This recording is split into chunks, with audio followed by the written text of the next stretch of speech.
মমতা বন্দ্যোপাধ্যায়ের সফর ঘিরে ইতিমধ্যেই দিল্লি কার্যত উত্তাল হয়ে পড়েছে। একেবারে আজকে তিনি সুপ্রিম কোর্টে ইতিমধ্যেই পৌঁছে গিয়েছেন। সাধারণ মানুষ হিসেবে আইনজীবীর ভূমিকায় তিনি আজকে সওয়াল করতে পারেন বলেই খবর পাওয়া যাচ্ছে।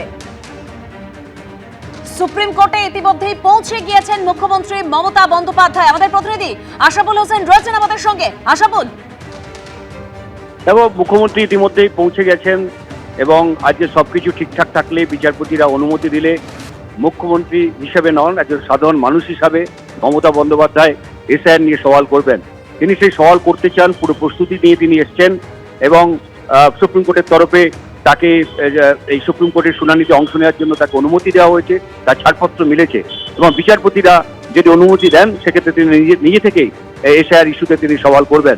ইতিমধ্যেই তার তরফে জাতীয় নির্বাচন কমিশন এবং আমাদের রাজ্যের মুখ্য নির্বাচনী আধিকারিকের বিরুদ্ধে মামলা দেয় এবং সেই মামলায় তিনি নিজেই সওয়াল করতে চান। বিচারপতিরা অনুমতি দিলে সাধারণ মানুষ হিসাবে তিনি সওয়াল করবেন। অন্যদিকে তৃণমূলের তরফেও একটি মামলা আগেই দায়ের করা হয়েছিল। মহুয়া মৈত্র, ডেরেক ওব্রায়েন এবং দোলা সেনের সেই মামলা করেছিলেন। সেই মামলাটি আজকে সুপ্রিম কোর্টের 21 নম্বরে নথিভুক্ত রয়েছে। মমতা বন্দ্যোপাধ্যায়ের মামলাটি রয়েছে 37 নম্বরে। অন্যদিকে জয় গোস্বামীও তিনি একটি এসআইআর বিরুদ্ধে মামলা করেছেন, সেটা রয়েছে 36 নম্বরে। এবং সবকিছু ঠিকঠাক থাকলে এবং বিচারপতিরা চাইলে এই তিনটি মামলাকে একসঙ্গে ক্লাব করা হতে পারে এবং সেক্ষেত্রে মমতা বন্দ্যোপাধ্যায় তিনি নিজে থেকেই এই মামলায় শুনানিতে অংশ নিয়ে নিজেই সওয়াল করতে পারেন।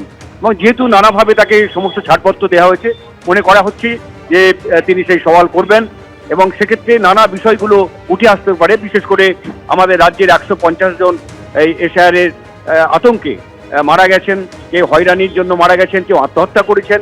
150 জন মানুষ এমন রয়েছেন যাদের অনেককেই মমতা বন্দ্যোপাধ্যায় তিনি দিল্লিতে এনেছেন, জাতীয় সংবাদ মাধ্যমের সামনে তাদের নিয়ে সাংবাদিক বৈঠক করেছেন।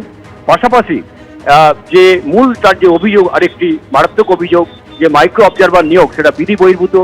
অন্যান্য রাজ্যের ক্ষেত্রে মাইক্রো অবজারভার নিয়োগ করা হয়নি, শুধুমাত্র পশ্চিমবাংলার ক্ষেত্রে মাইক্রো অবজারভার নিয়োগ করা হয়েছে এবং 1950 সালের যে জনপ্রতিনিধিত্ব আইন, তাদের ভোটার তালিকায় সংশোধনী বা অন্যান্য ভোটার তালিকা সংক্রান্ত ব্যাপারে মাইক্রো অবজারভারদের কোনো ক্ষমতা বা কর্তৃত্ব দেওয়া হয়নি।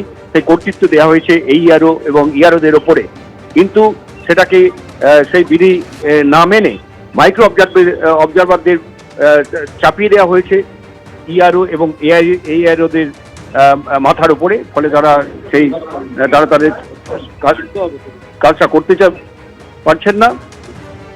এবিপি আনন্দ, এগিয়ে থাকে, এগিয়ে রাখে।